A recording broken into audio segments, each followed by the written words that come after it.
Thanks for joining us, ladies and gentlemen. We are joined by Dr. Albert Garcia Romeo, postdoctorate at Johns Hopkins University School of Medicine, Psychiatry, and Behavioral Sciences. We're going to talk about some of the research being done in psilocybin, which is, as many of you know, the main psychoactive compound within magic mushrooms that, well, makes them magic. Johns Hopkins has been leading the charge in a lot of this research for about the past 15 years, but we're gonna get into that with Dr. Garcia here. Dr. Garcia, thanks for joining us. No problem. So to start, this research was being done on different kinds of entheogens in the 60s. Into LSD, psilocybin, MDMA, and that was halted. Just to kind of give us some background, why was that research stopped, and what were some of the findings of that research? Well, there was actually quite a bit of research that was done in the 50s and 60s, and even into the very beginning of the 70s. And it was looking at really LSD mainly, although some of the other similar serotonergic psychedelic drugs like mescaline and psilocybin were also being looked at. But LSD was actually kind of seen as a panacea in modern psychiatry when it was discovered in 1943, really as a way of eliciting a brief temporary psychosis. And so people thought that that if they wanted to understand the etiology of psychotic disorders such as schizophrenia, that they could get a lot of insight by using drugs like LSD to have these permanent or these temporary states of consciousness that are similar to psychosis. It went on that some researchers found that in addition to what they considered psychotic types of reactions, there were also some very transcendent types of experiences that people were having under the influence.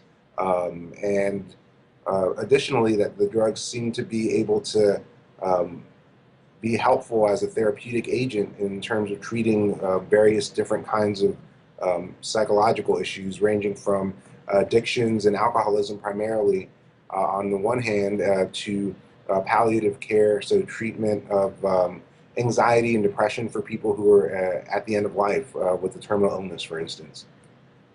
Interesting. Now, Johns Hopkins has been doing research for about 15 years now. What are some of the studies that Hopkins has conducted? I know there's a lot there, but what are some of the studies that is conducted, and do the results of these studies match up with what was found in those from the past? Actually, yes, the results, and there's some discrepancy between the results of past literature, and a lot of that has to do with the way in which the drugs were administered and the way in which the people were prepared for the drug experience. So, for instance, in some settings, people who were not prepared at all for the types of experiences they were going to be having were given high doses of LSD in a hospital, sometimes strapped to a bed. So you can imagine that could create quite a difficult and challenging reaction. Not fun, yeah. Not fun at all, I Right. would imagine. Hey, and on the other hand, there were researchers, including one of my mentors here, Bill Richards, who were using this drug with a very careful sense of the set and setting and how those could influence the drug experience. And the set and setting became, this sort of common parlance that we use now in the field to describe how the person is set up to react to the drug psychologically, their mental set or mental state at the time of the experience, and the setting being the place where they take the drug and the situation around which it happens.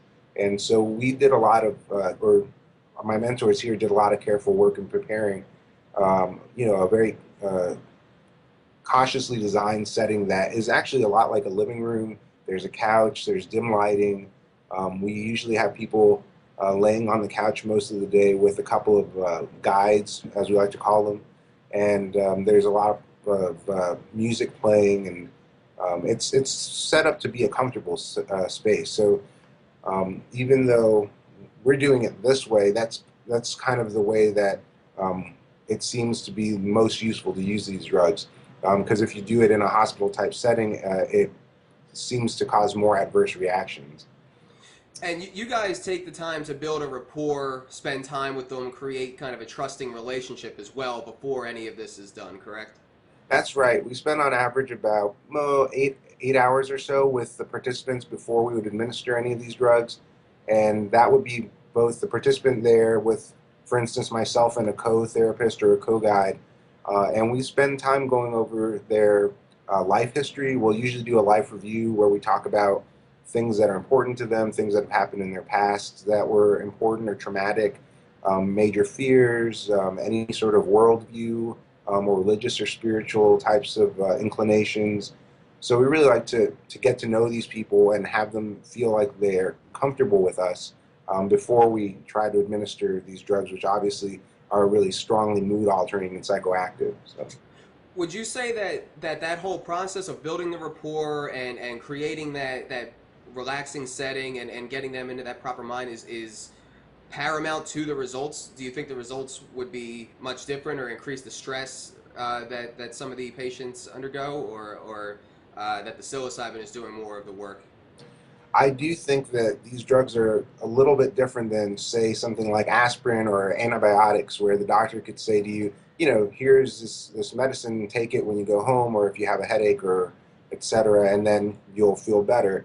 With drugs like psilocybin, it's really important that all of this preparation is done and that the setting is right, and then also that there's appropriate follow up to make sure that the person is able to integrate the experience. And so, because of the psychological nature of the experience, um, I think that it's important to have all the build up and all of the integration afterwards, which is not common for other types of drugs.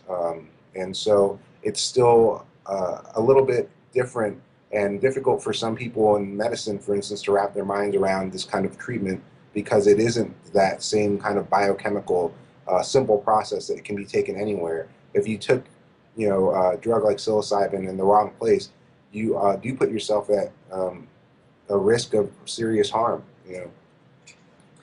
Now, there's been a lot of different studies that have gone on and a lot of positive looking results. Now, a lot of these studies are still preliminary and the research needs to go wider, but I'm going to go through a list of results that I have found, and you can just help me fill in the blanks or kind of go deeper on this. But psilocybin has been found preliminary to reliably induce mystical states in many patients. They call the experience one of the most profound experiences of their lives, sometimes on par with the birth of a child or the death of a parent. Johns Hopkins has found about the proper dosage to induce these mystical states. There seems to be a high success rate to help people quit smoking, given that they actually wanted to quit, and which is really interesting to me because it's not being done in a way that the patch and other things are, where it's bringing about a change in the brain chemistry to curb the addiction.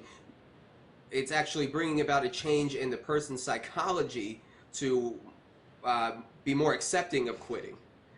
But it seems to be able to ease depression, PTSD, and OCD.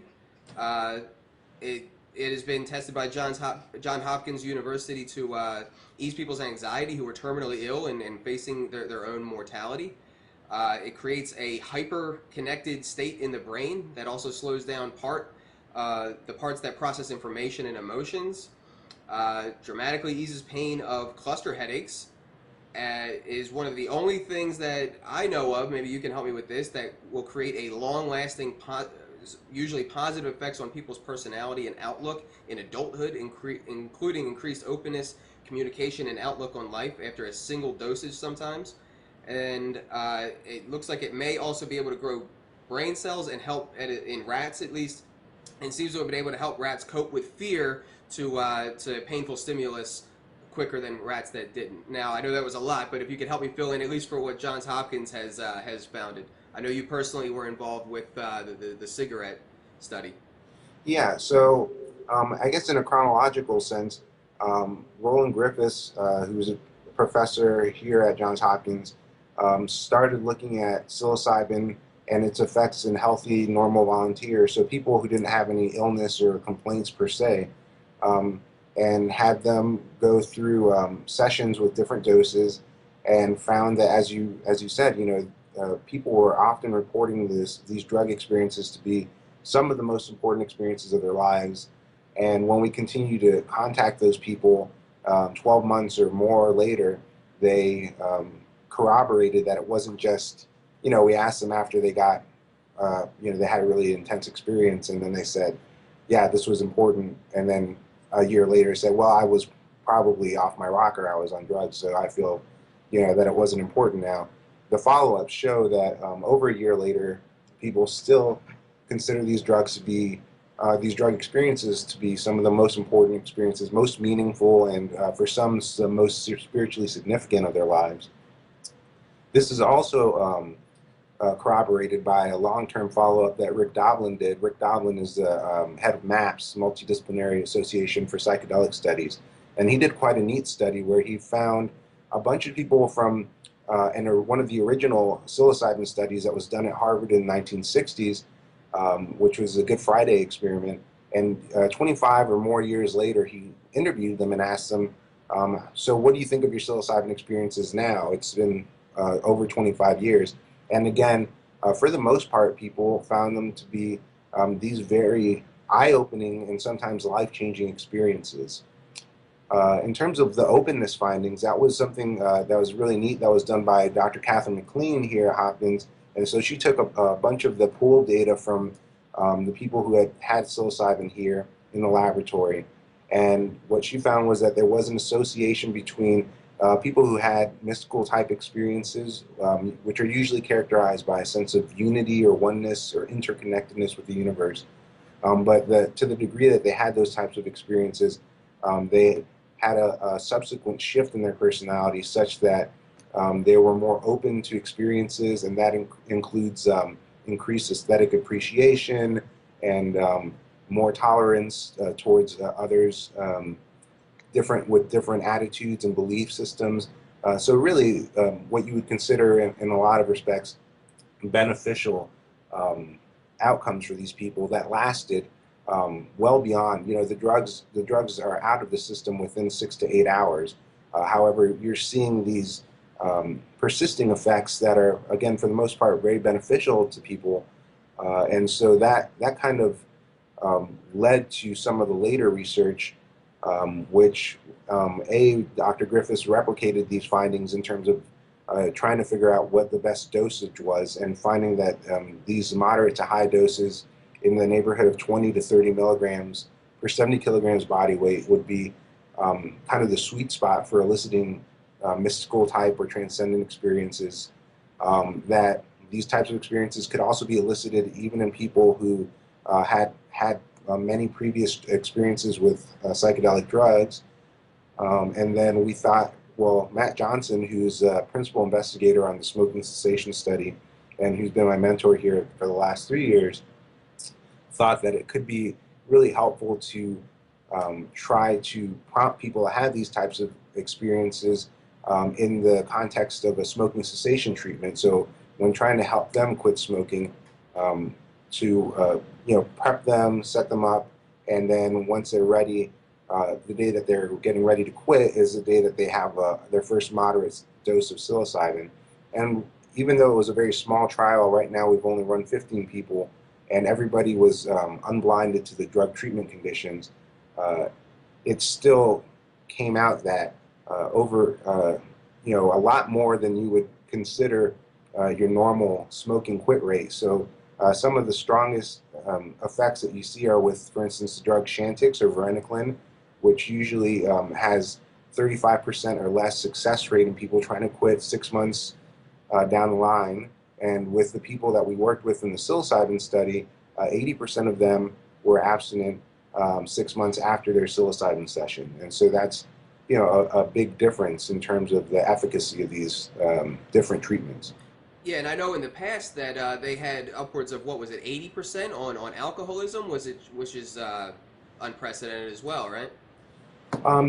There's conflicting findings, again, partially related to the way that the drugs are administered and the different types of treatments that were used. But when you're looking at some of the randomized controlled trials from the 1950s and 60s, especially a meta-analysis that was done by some researchers in Norway, I believe, they found that people who had an LSD treatment had significantly less alcohol misuse than people who had a sort of control or standard treatment without LSD. And recently, Dr. Michael Bogenschutz at the University of New Mexico published another small study similar to our smoking study, which is a pilot study just to test the feasibility of this approach, and also found that use of psilocybin with people who are suffering from alcohol use disorders did help them to curb or decrease their heavy drinking days. So, yeah. Awesome. So can you comment on some of the studies about its relationship with helping with OCD, depression, and well, OCD and depression mostly, because that really is what has ignited my interest in this whole topic. Because mainly because now obviously this was an uncontrolled instance and was illicit. But when I was 19, I experimented with psilocybin mushrooms, and I don't know if I would go as far as I would have to answer one of the questionnaires. I don't know if I had it as far as I would say as a mystical experience, but I absolutely was confronted with and able to look at myself in a way that I couldn't before, and was able to basically self-diagnose where I didn't realize it before, that I was seriously depressed. And then I also realized that that was something that was under my control, that I had to get myself away from the triggers that were making me that way, and that I had to take control of my life. And I didn't know anything about cognitive behavioral therapy at the time, but now I've had professionals in the field saying, yeah, you seem to have done that to yourself. And I attribute that to that experience. I really do. So and that is what got me into this topic, because what I was reading really seemed to reaffirm that experience to me. If you could comment on the effects on those things. Yeah, so there's not a lot of clinical research, especially not contemporary clinical research, where, for instance, you got people who suffer from obsessive compulsive disorder and then gave them psilocybin or a drug like that. There's one small study by Dr. Moreno, which was published, I think, in 2009, that found some promise in terms of helping people with OCD in reducing their symptomology with use of psilocybin. But really, a lot of the stuff that seems to be promising has come from more neuroscience-based research. So you did mention some of the work that was done in London by doctors David Nutt and Dr. Robin Carhart Harris, and they've been doing neuroimaging research with psilocybin to see what does that do in the brain. And there's also Dr. Franz Wallenweider and his colleagues in Switzerland who have been administering psilocybin and also looking at the effects in the brain of these types of drugs. And one of the interesting findings from last year out of the Wallenweider lab was that under the influence of psilocybin, there was decreased emotional reactivity to negative sort of valence photos. So pictures of things that would normally cause you to be disgusted or afraid or anxious. There's some sort of dampened reaction to those kinds of stimuli under the influence. And so, in a way, that's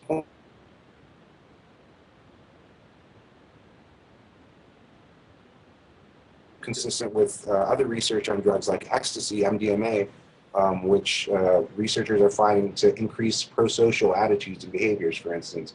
So, again, those kinds of basic neuroscience findings, along with the ones out of London, which show that one of the large mechanisms, or one of the main mechanisms in terms of the functional connectivity in the brain that psilocybin helps to facilitate, is a breakdown of what they call the connectivity of the default mode network. So that your usual sense of self and the way that you process information on a day-to-day basis is sort of broken down or decoupled under the influence.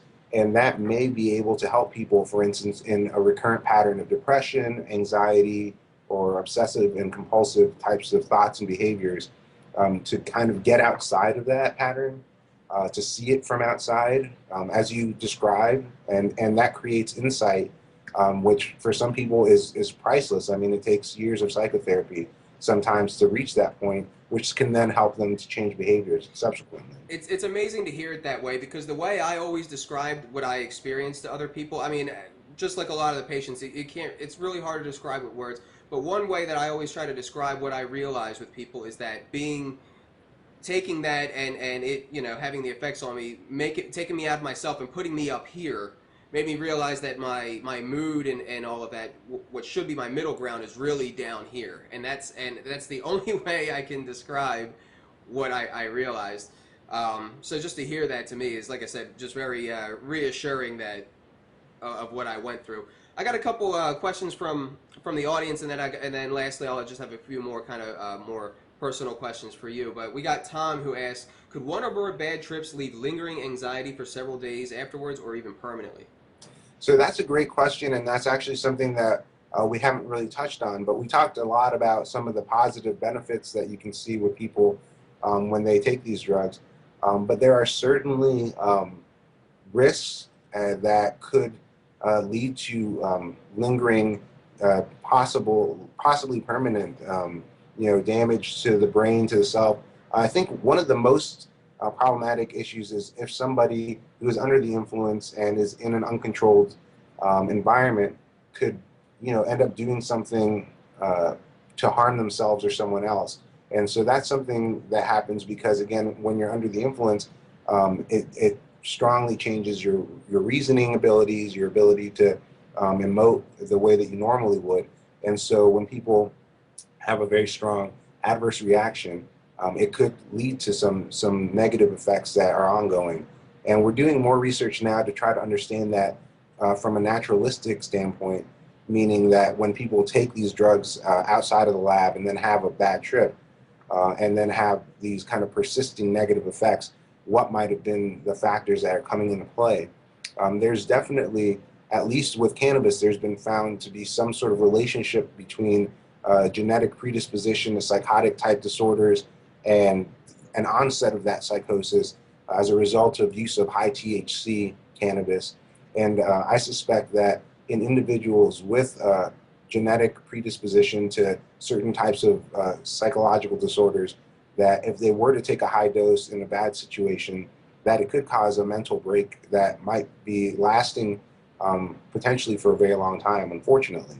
And that's also why we screen our participants in the laboratory very carefully.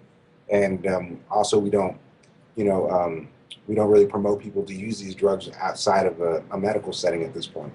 But on the bright side, you guys have, in your studies, have had no negative effects afterward reported back, right? So we haven't really gotten a lot of reports of persisting negative effects. Now, what we do find fairly commonly, and I would say anywhere in the neighborhood of 25 to 40% of the moderate to high dose psilocybin sessions we do in the laboratory do end up eliciting what you might call a bad trip. So usually very strong negative reactions where people are afraid they're losing their mind, they're afraid they're dying, they're afraid, they just get very afraid emotionally, they're very anxious or sad, or something else about it is unpleasant. However, within the structured context that we've built, including the rapport and then the follow-up integration, those usually tend to resolve at the end of the day. So when the drug effects wear off, people feel like they're back to normal more or less. And then subsequently they're able to actually derive some meaning from this difficult and challenging experience in the lab, usually through ongoing talk therapy counseling that we do with them. And so the persisting negative effects is not something that we find often in the laboratory, but the acute negative effects is actually rather common. I mean, at least 1 in 4 to 1 in 3 of the sessions at a high enough dose will cause that kind of reaction. But people don't usually report that to lead to these lasting mental problems. To the contrary, they're often seen as a sort of doorway into understanding some part of their psychology that they had struggled with previously. Carolyn asks, have any naturalistic studies been done to find out whether people who use psilocybin in an uncontrolled way get the same benefits that are found in research settings? So we're working on that.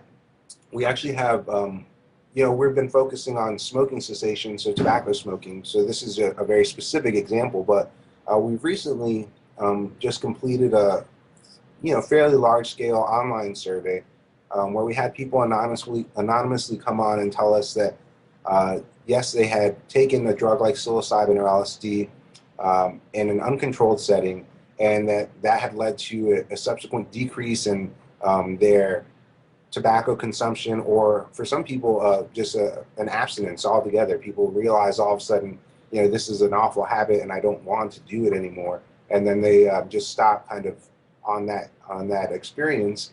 And so we had over 1,100 people in 52 different countries, reach out to us and share their experience of reducing or quitting smoking after a psychedelic drug outside the lab.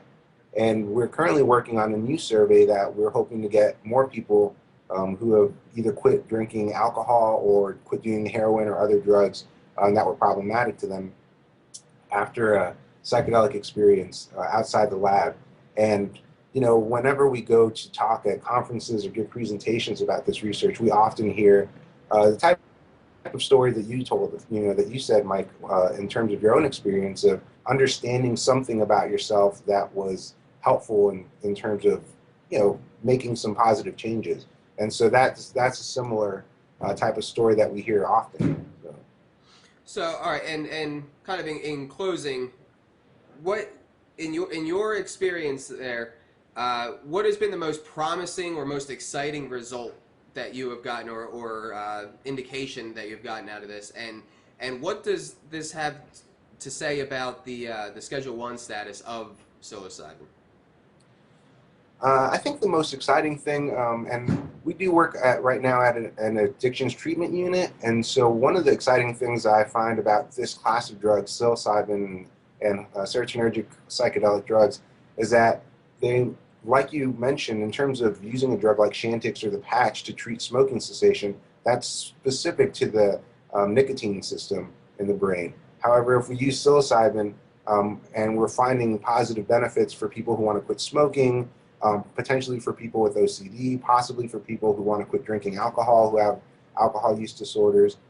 So that really means that these kinds of drugs could run the gamut in terms of helping in treating addiction and possibly mood disorders like depression, which are often comorbid. Or PTSD, yeah. PTSD is another one that we haven't really done any research in humans, but with psilocybin specifically, but they're finding good findings using MDMA, treating PTSD, and some research with psilocybin in rodents, in a rodent model of PTSD, which is not the same as humans, but did find promising results there, as you mentioned earlier too. So, I find what the implications are of the whole thing to be really important. I mean, especially when you consider that people who are faced with their own mortality, the cancer patients, the people who might be leaving children behind, and all that kind of thing, really, even them can take something out of it. So I would think if you can face death after this, then it might be able to help us face anything in life. Like most things in life. That to me says that we're almost wired to have these experiences, and it's not just for certain mystics or certain shamans or certain small groups, but that we can all benefit from these kinds of states and can all achieve them. I do like that take on it, and because it is in a way sort of democratic. This is something that is available to anyone who's interested in some sense. I mean, obviously they're not right now because of the Schedule 1 status, but as Roland Griffiths said here, we're all terminal. So in some sense, we're all going to die, and facing that is something that could be really beneficial for some people. And so, absolutely, I think that these drugs could have a lot of value in a medical and psychological treatment setting, and that the Schedule 1 status is more restrictive than it ought to be for these drugs in particular. And we hope that at some point we'll be able to gather enough data to show that that's the case, and that these drugs might have some therapeutic potential that warrant further research. So, and lastly, what are the most recent findings on psilocybin, and what kind of studies can we expect to see in the future out of Johns Hopkins? So most of the recent studies were ones we talked about today. So either the way that psilocybin works in the brain, for instance, which has been being carried out over in Europe quite a bit, and now we're working on some of those types of research here at Hopkins, looking at neuroimaging and stuff.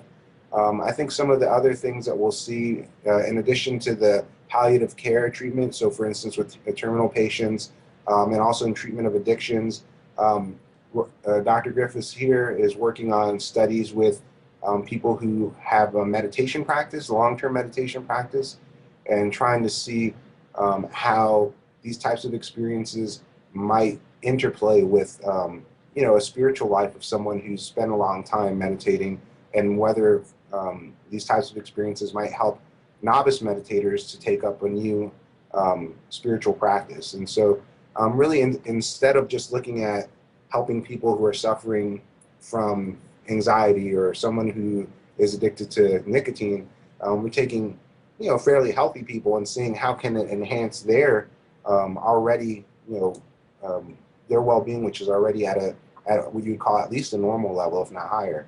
So can we use these drugs in such a manner as to help people become even better than they're already at? So. Awesome. Well, thank you for your time. And where can people keep up with your work and the whole program at Johns Hopkins? There's a Council on Spiritual Practices, and MAPS have websites that kind of promote the research. We don't really have anything in terms of outreach, although we do have, our research is available online. So if you're interested, feel free to reach out to us at Hopkins, and emails and stuff like that. We're more than happy to talk to people about what we're doing here. Awesome. Well, thank you very much for your time. Thank you.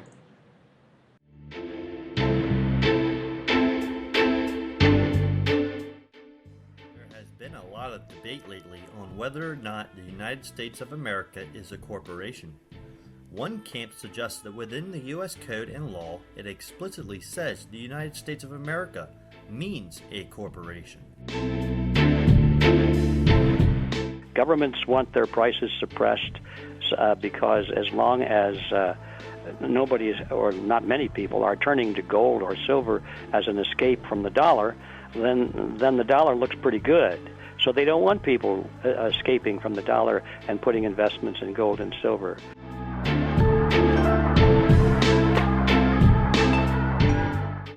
Just explain to you, I will tell you when I have your information. It doesn't work that way. Yes, it does work that way. Can I please see a statute that says that?